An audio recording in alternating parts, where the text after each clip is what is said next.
বন্ধুরা, আমি সুমনা। আমার আরেকটি নতুন ব্লগে তোমাদের অনেক অনেক স্বাগত, অনেক অনেক ভালোবাসা দিয়ে আজকে ভিডিওটা শুরু করছি। আশা করি তোমরা ভালো আছো, সুস্থ আছো। আমরাও কিন্তু বিন্দাস আছি। সকালবেলা উঠে আশেপাশে কাজকর্ম সারা হয়ে গেছে। কালকে তো কী হইলো সবই তোমাদের কালকে ভিডিওতে জানিয়ে দিয়েছি। ননদ রয়েছে মার বাড়িতে, আর হলো আমরা তো বাইক চলে এসেছি কালকে রাত্রেবেলা খাওয়া দাওয়া করে। আর আমি এখন বাকি কাজকর্ম সেরে দুধ জ্বালাতে নিয়েছি। কালকের কতগুলো ভাত রয়েছে, রাতে তো আর বাড়িতে খাইনি। কালকে একবেলা খাবার খাওয়া হয়েছে, তার আরেকবারের ভাত পুরো দুজনের পুরো রয়েছে। তো কী করবো ভাবছি, ভাতের সাথে মিক্স করে নামাবো না এটাই গরম করে আগে খেয়ে নেবো। বুঝছি না, সকালবেলা তো কেউ খাবে না, আমার বড় খাবে না, আমিও খাবো না, এটাই সব থেকে বড়ো কথা। দুজনের মধ্যে কেউই খেতাম না। আর দুধ জ্বালাচ্ছি বলতে কালকে দুধ ছিল অনেকটা, তো সেটাই জ্বালাচ্ছি। আর আজকে দুধ এই যে জ্বালিয়ে ঠান্ডা করতে দিয়েছি। ঠান্ডা হয়েই গেছে বলতে গেলে, অনেকক্ষণ আগেই জ্বালিয়েছি।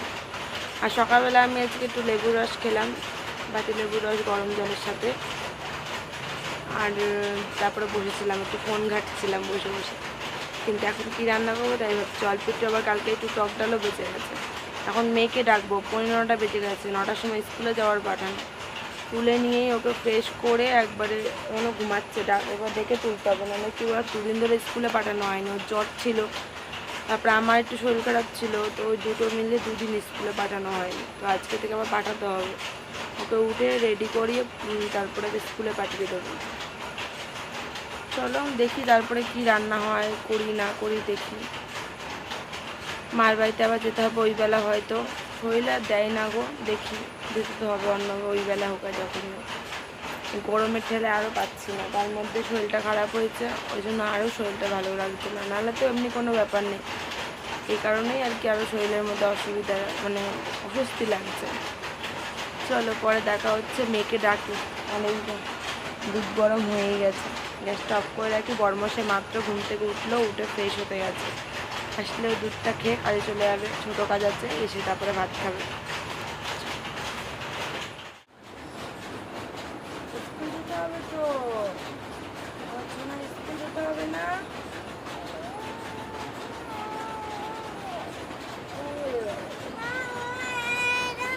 কি হয়েছে?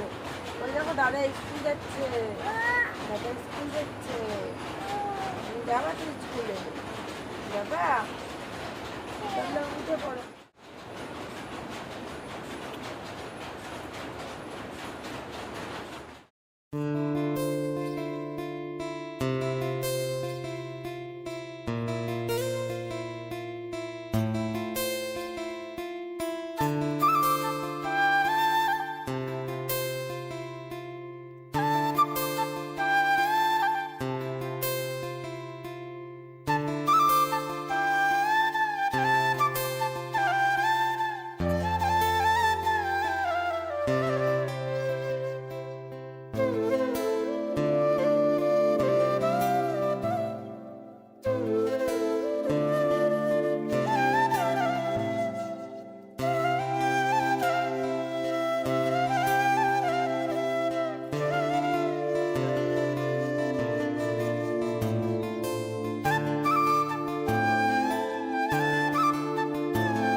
তো বন্ধুরা, সেদিনকার ভিডিও করতে পারিনি, এই পর্যন্ত শেষ করে ফেলেছিলাম। তো পরের দিন চলে এসেছি। পরের দিনে এই যে ননদের মেয়ে এসে, ননদ তো হসপিটালে ভর্তি।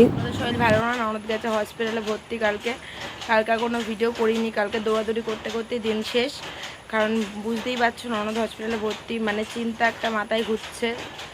কারণ মানে বলো তো কি, ননদের অসুবিধাটা কি হচ্ছে, মাথাটা ঘুরাচ্ছে আর দাঁতে দাঁত লেগে যাচ্ছে, এটাই তো অসুবিধা। আর বুকে ব্যথা করছে। তো এখন অনেকটা ঠিক আছে, এখন স্যালাইনটা খুলে দিয়েছে বললো। কালকে সারা মানে যখন সকালবেলা গিয়ে ভর্তিটা হয়েছে, ভর্তির থেকে স্যালাইন দিয়েছে শুরু, রাত্রেবেলা গিয়ে খুলেছে, তাও 6-7টা মতন মনে টেনেছে। তাহলে বুঝতেই পারছো শরীরের মধ্যে কিচ্ছু নেই, রক্তও কম শরীরে। যাই হোক, এই তো ওষুধ সব ডাক্তার এসে দেখে গেছে রাত্রেবেলা। দুটো মিলে খেলাধুলা করছে। প্রথম ওদের দেখিয়ে ভিডিওটা শুরু করলাম। দুটো মিলে দুষ্টামি করছে। দুজন খেয়েছে হলো বিস্কুট। বিস্কুট বলতে বেকারি বিস্কুট খেয়েছে দুজনেই। আমার মেয়ে তো একটুখানি খেয়েছে, না করার মতন খায়নি। দেখি দুজনকে খাওয়াবো, কী খাই দেখি। ভাত তো হয়ে গেছে, আমার ডাল সেদ্ধ বসিয়েছি, পটল ভাজবো।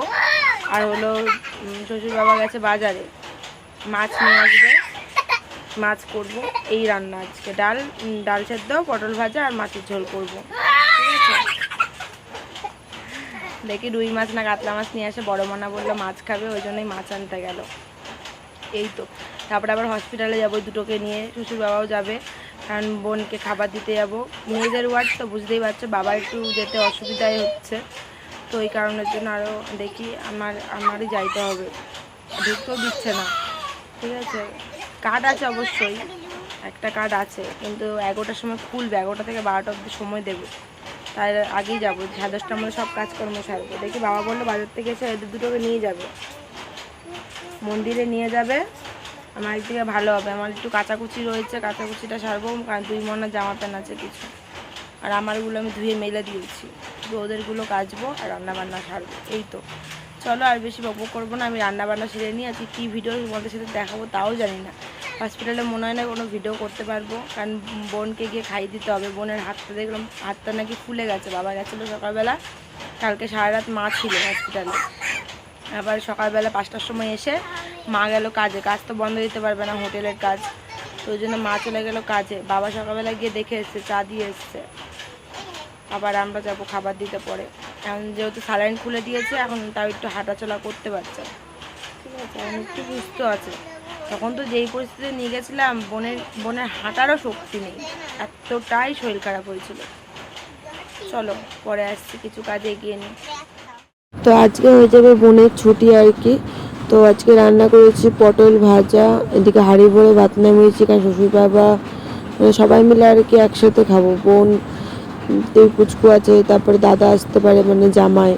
আর এদিকে হলো এই যে রুই মাছের আর কি ঝোল করেছি, ঝোল বলতে অল্প ঝোল রেখেছি। আর এদিকে ডাল সেদ্ধ করেছি, ভেবেছিলাম তো খাবার পাঠাবো বলে ডাল সেদ্ধটাও করেছিলাম, কিন্তু তারপর শুনলাম ছুটি হয়ে গেছে আর কি। তো যাই হোক, তারপর সেই দিনকে আবার ভিডিও পরে করিনি, দাদা এসেছিলো, সবাই মিলে খাওয়া দাওয়া করেছিলাম। তারপরে আসলাম আবার পরের দিন এদিকে হলো ভাত বসিয়েছি, ভাত হচ্ছে, ফ্রিজ থেকে গাজর আর হলো কি বলে এটাকে যেন, জালি বের করেছি। তো দেখি কি রান্না করি, ভাবছি জালি দিয়ে ডাল করব আর গাজরটা সেদ্ধ করে দেবো। এখন যেহেতু প্রেশার কুকার নতুন কিনেছি, এখন খুবই সুবিধা হয়েছে, কারণ সেদ্ধ করে খাওয়ানো যাবে। কিন্তু গাজর সেদ্ধ করেছিলাম, কেউ খায়নি জানো তো, আমারই খাওয়া লেগেছে লাস্টে, ভালো লাগে না ওদের। আর কিন্তু ছোটোবেলায় আমি ভাত, মানে চাল ডাল গাজর সবজি যা আছে, শাক সবই আমি একসাথে সেদ্ধ করতাম, নিয়ে মেয়েকে খাইয়ে দিতাম। কিন্তু তখন তো বুঝতো না, এখন তো বোঝে বলো, এখন সব খেতেও চায় না। তো যাই হোক, এই যে নতুন প্রেশার কুকারে ডাল সেদ্ধ বসাচ্ছি, ডাল দিয়ে দিলাম। এবার এদিকে হলো জালিটাও কেটে নিচ্ছি। চাল কুমড়ো দিয়ে ডাল কিন্তু আমার মেয়ে কিন্তু খুবই ভালোবাসে, ওর অসুবিধা হতো না খেতে। তো বাকি আর কি রান্না করবো এখনও ঠিক করিনি, দেখি আগে ডালটা তো সেদ্ধ বসাই, তারপরে দেখছি। চলো তোমরা ভিডিওটা দেখতে থাকো, আশা করি আজকে ভিডিওটা তোমাদের খুবই ভালো লাগবে। আর ননদ কিন্তু চলে গেছে বাড়ি আর কি, কালকেই দাদা এসেছিলো, তো রাত্রেবেলা থেকেছে, পরের দিন সকালবেলায় চলে গেছে। তো চলো পরে আসছি।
তো মেয়েকে খিচুড়ি স্কুলে দিয়েছিলাম, তো সেখান থেকে নিয়ে আসলাম আর এই যে রান্না বান্না সারলাম। অনেকক্ষণ পরে বাড়িতে দিদা, তো কিছু শেয়ার করতে পারিনি। মেয়েকে এখন ঘুম পাড়ালাম, কটা ভাত খাইয়ে বড়মশাই খেয়েও গেল কাজে, পাশের ঘরেই আর কি কাজে গেছে। কি কালো লাগছে, ঘেমে একদম অস্থির। তো যাই হোক, এখন একটু বাইরে বেরোলাম, কাজ নিয়ে বসবো, পলার কাজ নিয়ে বসবো আর একটু লাইভেও আসবো। যাই হোক চলো, দিদা আসলে দিদাকে একটু চা করে দিয়েছিলাম, প্রথমে চা করে দিয়ে আমি স্নান করতে গেছিলাম, তারপরে এসে আমরা ভাত খেলাম, তারপর দিদা এখন ভাত খেলো, ভাত খেয়ে এখন শুয়েছে। আমি ওই বাসন ধুলাম আর এই যে কিছু কাচাকুচি ওর বাবার আর মেয়ের, ঠিক আছে, আমারও আছে, আমার সাথে একটা নাইটি কেচেছি। এই তো চল এখন জামা কাপড়গুলো সব উল্টেই দেবো, কারণ তাহলে শুকিয়ে যাবে। এই পিঠটা শুকিয়ে গেছে, এবার যদি সব কটা আবার উল্টে দেওয়া যায় তাহলে এই পিঠটাও শুকিয়ে যাবে, যা রোদের তাপ এমনিই শুকিয়ে যাবে সব। চলো পরে আসছি, এখন কাজকর্ম সেরে নিই, বিকেলবেলা আজকে আবারও স্নান করবো। আমি এই শরীর নিয়ে পাচ্ছি না গরমে, আজকে আবারও স্নান করবো। আর আম তো পড়তেই আছে টুকটুক টুকটুক করে। চলো, একদিন পরেই হলো শাশুড়ি মায়ের বাড়ি পুজো, তো ওই কারণেই তোজ্জো শুরু হয়ে গেল। বিকেলবেলায় আমি রেডি হয়ে মার বাড়ি চলে আসলাম ছুটে। বাবা মা ফোন করেছিল যে বাড়িতে আসো, অনেক কাজ রয়েছে, মা তো একা হাতে হবে না, বলো দুজন মিলে একসাথে করলে একটু হলেও খাটনি কমবে। তো মা দেখি এসেই যে সবজি সব কেনাকাটি হয়ে গেছে, বাবা সব মুদি বাজার সদাই বাজার সব করা হয়ে গেছে। তো সবজি নিয়ে মা আর আমি মিলে দুজন মিলে বসে পড়লাম বটি নিয়ে কাটাকুটি করতে, গল্পও হচ্ছে, এদিকে কাটাকুটি করে গুছিয়েও নিচ্ছি। এদিকে কিছুটা কেটে গুছিয়ে দিয়ে তারপর মা বাকিটা কাটছে, আর আমি ওদিকে আবার রান্নাও করলাম। রাতে রুটি করেছি আর আলু পটল দিয়ে একটা চচ্চড়ি টাইপের করেছি। তো রাতের এটাই ডিনার ছিল, মেয়েকে খাওয়াবো, মেয়েকে খাইয়ে নিয়ে তারপরে বাড়ি চলে যাবো। আর এদিকে দেখো আমরা সব সবজি কেটে কিন্তু গুছানো হয়েই গেছে বেশিরভাগই। আলুগুলো কেটেও জলে ভিজিয়ে না রাখলে কালকে আবার দেখবো আলু কালো হয়ে গেছে, ওই জন্য আলু কেটে ভিজিয়ে রেখেছি। আর আমার মেয়ে তো দুষ্টুমি করতেই আছে, এই সবজি নেয় ওই সবজি নেয়, একটু আটা নেয়, এখন আটা নিয়ে খেলা করছে। আর এদিকে আমি এই যে রুটি বসিয়েছি, আর এদিকে কিন্তু আমার চচ্চড়িটা হয়ে গেছে। চচ্চড়িটা সত্যি বলছি নিজে করেছি বলে না, দারুণ টেস্ট হয়েছে। আর এদিকে রুটিটা করলেই আমার রান্না এদিকে কমপ্লিট, তারপরে মেয়েকে খাওয়াবো, নিয়ে যাবো গা চলে। তো এদিকে মায়েকে খাওয়াতেও বসে গেছে। চলো বন্ধুরা, আজকের মতন ব্লগটা এখানেই শেষ করলাম। নেক্সট দিন আবারও দেখা হবে নতুন ভিডিওর সাথে। আজকের মতো সবাইকে টাটা।